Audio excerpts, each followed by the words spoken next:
আমার ছোট ছোট বন্ধুরা, আজকের এই ভিডিওতে আমরা দ্বিতীয় শ্রেণীর বাংলা বিষয়ের দ্বিতীয় পরীক্ষার প্রশ্নপত্র সম্পর্কে আলোচনা করব। তোমরা এই প্রশ্নপত্রটি দেখে নাও। তোমাদের কিন্তু পরীক্ষায় সেম একটি প্রশ্নপত্র দেওয়া হবে দ্বিতীয় পরীক্ষার জন্য, ঠিক আছে? এবং এই প্রশ্নপত্র যে রয়েছে এবং এই প্রশ্নপত্র এবং এই প্রশ্নের উত্তর আমরা কিন্তু আজকে বলে দেব। তোমরা এই প্রশ্নগুলো কিন্তু অবশ্যই পড়বে, সাথে বই তো পড়বেই। দেখো, এখানে লেখা রয়েছে দ্বিতীয় পর্যায়ক্রমিক মূল্যায়ন 2025, ঠিক আছে? দেখো, এখানে তোমরা দেখতে পাচ্ছ দ্বিতীয় পর্যায়ক্রমিক মূল্যায়ন 2025, শ্রেণী দ্বিতীয়, বিষয় বাংলা। তোমাদের এবারের যে সেকেন্ড ইউনিট টেস্ট, এটা কিন্তু হবে 30-এর মধ্যে, ঠিক আছে? এবং তোমাদের সময় দেওয়া হবে 60 মিনিট। এখানে তোমাদের বিদ্যালয়ের নাম লিখতে হবে, এখানে তোমার নাম লিখতে হবে, এখানে তোমাদের ক্লাসের যে বিভাগ রয়েছে ক কি খ বিভাগ সেটা তোমাদের লিখতে হবে, এবং এখানে তোমাদের ক্লাসের যে রোল আছে সেটা লিখতে হবে। এটা দ্বিতীয় পর্যায়ক্রমিক মূল্যায়নের প্রশ্নপত্র 2025 সালের। এবারে পরীক্ষা কিন্তু হবে তোমাদের 30-এর মধ্যে, বুঝছো? এবং সময় দেওয়া হবে তোমাদের কিন্তু 60 মিনিট, দ্বিতীয় শ্রেণী বাংলা বিষয়ের। এবং প্রশ্নগুলো তোমরা অবশ্যই দেখে নাও। এই প্রশ্নগুলো কিন্তু তোমাদের পরীক্ষায় অবশ্যই আসবে। তোমরা এগুলো কিন্তু ভালো করে পড়বে, ঠিক আছে? এবং উত্তরগুলো কিন্তু আমি বলে দিচ্ছি, এবং এই প্রশ্নগুলোর উত্তর কী হবে। 1 নম্বরে বলেছে, দেখো, নিচের প্রশ্নগুলো উত্তর দাও। এখানে রয়েছে তোমাদের 5টি প্রশ্ন, ঠিক আছে? এই 5টি প্রশ্নের জন্য কিন্তু তোমাদের 5 নম্বর রয়েছে। প্রতিটি প্রশ্নের মান কিন্তু 1 করে, ঠিক আছে? দেখে নাও তোমরা, প্রতিটি প্রশ্নের মান কিন্তু 1 করে। 5 নম্বর। দেখো, ক নম্বর প্রশ্ন কি বলেছে, চড়াই পাখি কোথায় বাসা বেঁধেছিল, ঠিক আছে? তোমরা কি লিখবে? চড়াই পাখি বনের ধারে একটা বড় জাম গাছে বাসা বেঁধেছিল, ঠিক আছে? তোমরা লিখবে, এত কিছু লিখতে হবে না। একটা বড় জাম গাছে বাসা বেঁধেছিল,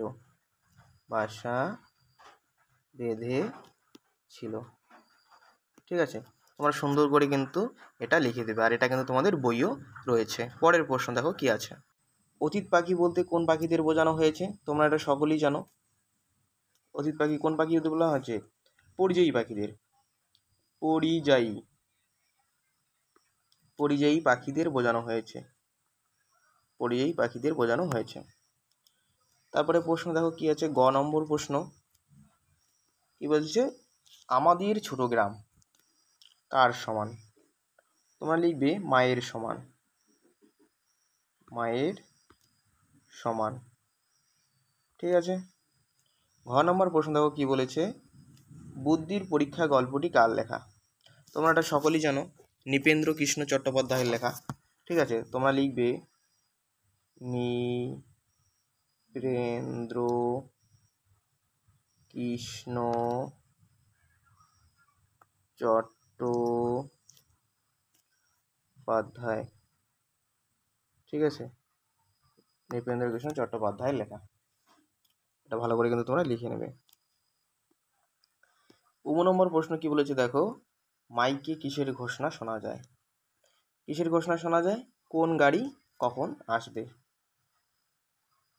কোন গাড়ি কখন আসবে সেটা মাইকে শোনা যায়। এই প্রশ্নগুলোর উত্তর কিন্তু তোমাদের বইয়ে রয়েছে, ঠিক আছে? তোমরা বই থেকেও কিন্তু খাতায় লিখে নিতে পারো। 2 নম্বরে কি বলেছে, দেখো, অর্থ লেখো। এখানে রয়েছে 4টি রয়েছে, 4 নম্বর রয়েছে। দেখো, এখানে 4 নম্বর রয়েছে 4টির জন্য। গা মানে কি? গা মানে হচ্ছে গ্রাম, ঠিক আছে? শয্যা মানে কি? শয্যা মানে হচ্ছে বিছানা। তোমরা এখানে লিখবে বিছানা, ঠিক আছে? গ নম্বর দেখো, ডরি মানে কি? ভয় পাই, ভয় পয়াকারে পা অশ্বই পাই, ভয় পাই, ঠিক আছে? তারপরে ঘ নম্বর কি বলেছে, দেখো, হিম মানে কি? হিম মানে হচ্ছে বরফ, ঠিক আছে? হিম মানে হচ্ছে বরফ। তারপরে দেখো 3-এর প্রশ্ন কি এসেছে, তোমাদের বিপরীত শব্দ এসেছে। এখানে কিন্তু 3টি রয়েছে, 3 নম্বর রয়েছে। 3 নম্বর কিন্তু তোমাদের রয়েছে। সাহস তোমাদের বিপরীত শব্দ কি হবে? সাহস হচ্ছে ভয়, ঠিক আছে? কঠিন হবে সহজ, অসমান হবে সমান, ঠিক আছে? এই প্রশ্নগুলো কিন্তু তোমরা অবশ্যই পড়বে। তোমাদের কিন্তু পরীক্ষায় সেম এরকম একটি প্রশ্নপত্র দেওয়া হবে। তারপরে দেখো, বাক্য রচনা বলেছে। বাক্য রচনা তোমাদের এখানে রয়েছে 3 নম্বর, 3টির জন্য রয়েছে। বেলুন দিয়ে বাক্য রচনা কি লিখবে? আমার একটি বেলুন বাড়ি আছে। আমার একটি বেলুন বাড়ি আচ্ছা, এটা লিখে দিবে দাঁড়িয়ে দিয়ে। পরে দেখো মোমবাতি, মোমবাতি দিয়ে তোমার কি বাক্য রচনা লিখবে? খ নম্বরে দেখো, রামু কাকার দোকানে মোমবাতি পাওয়া যায়। রামু কাকার দোকানে মোমবাতি পাওয়া যায়। ঠিক আছে, এটা কিন্তু তোমার সুন্দর করে লিখে দেবে। তারপর দেখো কি এসেছে, জানালা, জানালা দিয়ে কি বাক্য রচনা লিখবে? জানালা দিয়ে গাড়ি দেখা যায়। জানালা দিয়ে গাড়ি দেখা যায়। বাক্য রচনা একটা বাক্য লিখবে, যাই লিখবে সেটাই সঠিক। তারপরে দেখো নিচের কবিতাটি লেখো। এখানে কিন্তু তোমাদের 5 নম্বর রয়েছে। রোদ্দুর তো কবিতাটি তোমাদের এসেছে এবারে পরীক্ষায়, এবং কবির নাম এখানে দেওয়া হয়েছে দেখো, শ্রী নির্মলেন্দু গৌতম। রোদ্দুর শ্রী নির্মলেন্দু গৌতমের নাম দেওয়া আছে, এবং এই কবিতার যে ড্যাশ রয়েছে সেটা তোমাদের পূরণ করতে হবে। প্রথমটা কি আছে দেখো, ও রোদ্দুর ড্যাশ, ও রোদ্দুর কী হবে? সোনা বরণ হবে।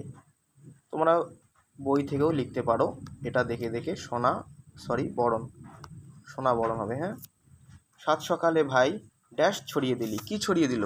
চতুর্দিকে ছড়িয়ে দিলি। ঠিক আছে, তোমরা এখানে লিখতে পারো চতুর্দিকে, কি লিখবে? চতুর্দিকে ছড়িয়ে দিলি। চ তয়সু রেপ, চতুর্দিকে ছড়িয়ে দিলি সোনালি রোশনাই, রোশনাই। রোদ্দুর চাই যদ্দূর। ঠিক আছে, তোমরা এখানে লিখবে যদ্দূর, যদ্দূর লিখবে। হ্যাঁ, দয়সু এটা যদ্দূর। আকাশ নীলে নীল। আমাদের কিন্তু কবিতাও হয়ে গেল। ঠিক আছে, এবার দেখো এখানে কিন্তু তোমাদের 5 নম্বর ছিল, এবং কবিতাটা তোমরা ভালো করে মুখস্থ করবে, কবিতাটা কিন্তু তোমাদের পরীক্ষা আসবে। 6 নম্বরে কি বলেছে দেখো, প্রতিশব্দ লেখো। এখানে রয়েছে তোমাদের 3 নম্বর, প্রতিশব্দ লেখো। 3 নম্বর রয়েছে, 3টার জন্য। কর্ম, কর্মের প্রতিশব্দ কি হবে? কাজ। ছেলে, ছেলে হবে পুত্র। সোনা হবে স্বর্ণ। ঠিক আছে, সোনা হবে কিন্তু স্বর্ণ। প্রতিশব্দ বলতে কর্মকে আর কি নামে জানা যায়? কাজ। ছেলেকে কি নামে জানা যায়? পুত্র। সোনাকে স্বর্ণ নামও জানা যায়। ঠিক আছে, এবার দেখো 7 প্রশ্ন কি বলেছে, শূন্যস্থান পূরণ করো। এখানে কিন্তু তোমাদের রয়েছে 2 নম্বর। ক নম্বর প্রশ্ন দেখো, গ্রামের সকল শিশু ড্যাশ যায়। কোথায় যায়? পাঠশালায় যায়। এখানে লিখবে পাঠশালায়, পাঠশালায় যায়। হলো। বেলুন বাড়ির কোনো ড্যাশ থাকে না, সীমানা, সীমানা থাকে না। এটা তোমরা লিখে দেবে। ঠিক আছে, এবার দেখো 8 প্রশ্ন কি বলেছে। 8 প্রশ্ন বলেছে, গাছ আমাদের প্রাণ সম্পর্কে 5টি বাক্য লেখো। এখানে কিন্তু তোমাদের 5 নম্বর রয়েছে। দেখো এটার উত্তর তোমরা কিভাবে লিখবে। তোমাদের এখানে যেহেতু 5 নম্বর রয়েছে, হ্যাঁ, তোমাদের কিন্তু একটু বড় করেই এই রচনাটি লিখতে হবে। গাছ আমাদের প্রাণ, তোমরা লিখবে গাছ আমাদের জীবনের জন্য অপরিহার্য। ঠিক আছে, তোমরা প্রথমে লিখবে গাছ আমাদের জীবনের জন্য অপরিহার্য। এরা আমাদের অক্সিজেন সরবরাহ করে, যা ছাড়া আমাদের বেঁচে থাকা অসম্ভব। ঠিক আছে, তারপরে কি লিখবে? গাছপালা কার্বন ডাইঅক্সাইড শোষণ করে পরিবেশকে দূষণমুক্ত রাখতে সাহায্য করে। এছাড়াও গাছ আমাদের ফল, সবজি, কাঠ ও অন্যান্য প্রয়োজনীয় জিনিস সরবরাহ করে। গাছপালা মেঘ তৈরি করতে এবং বৃষ্টিপাত ঘটাতে সাহায্য করে। শিকড়ের মাধ্যমে মাটিকে আবদ্ধ করে রাখে।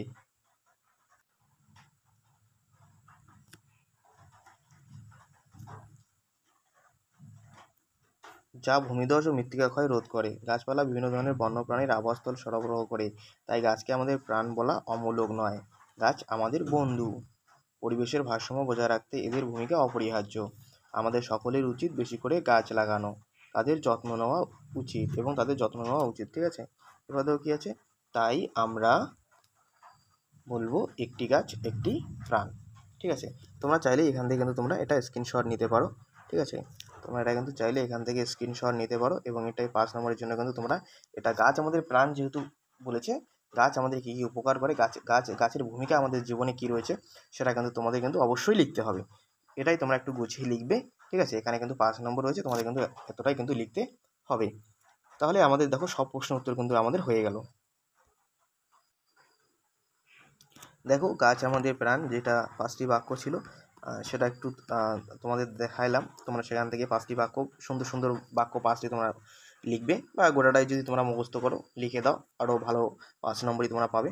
তাহলে আমাদের সকল প্রশ্নের উত্তর কিন্তু তোমাদের হয়ে গেল। ঠিক আছে, পরবর্তী ভিডিওতে আমরা অঙ্ক, ইংরেজি যে প্রশ্নপত্র রয়েছে সেটা আলোচনা করব। স্বাস্থ্য, শারীর শিক্ষার, কলা ও কর্মশিক্ষার প্রশ্নপত্র কিন্তু আমরা আলোচনা করব দ্বিতীয় শ্রেণীর। ঠিক আছে, পরবর্তী ভিডিওতে দেখা হচ্ছে। এই প্রশ্নগুলো ভালো করে পড়ো, খাতায় লিখো। ঠিক আছে, বই তো তোমরা পড়বেই, এই প্রশ্নগুলো কিন্তু তোমাদের ভালো করে পড়তে হবে, কারণ এগুলি প্রশ্ন কিন্তু তোমাদের পরীক্ষায় আসবে। পরবর্তী ভিডিওতে দেখা হচ্ছে। Good bye.